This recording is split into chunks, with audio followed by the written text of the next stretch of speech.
తిరుపతి తారక రామారావు స్టేడియంలో 79వ భారత స్వాతంత్ర దినోత్సవ వేడుకల్లో రాష్ట్ర దేవాదాయ శాఖ మంత్రి ఆనం రామనారెడ్డి ముఖ్య అతిథిగా పాల్గొని జెండా ఆవిష్కరణ చేశారు.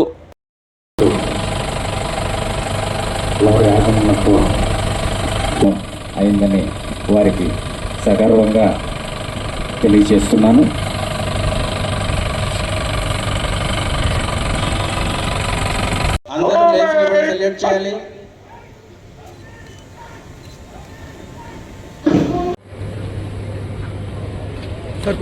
మంత్రివర్యులు, జిల్లా కలెక్టర్ గారు మరియు ఎస్పీ గారు శాంతి కపోతాలని ఎగురవేస్తున్నారు.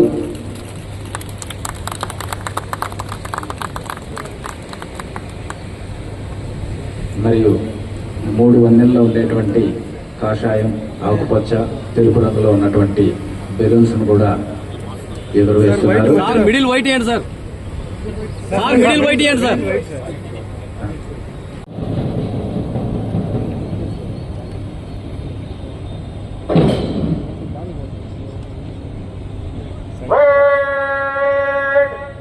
समीक्षा क्रम में आगे बढ़े मध्य से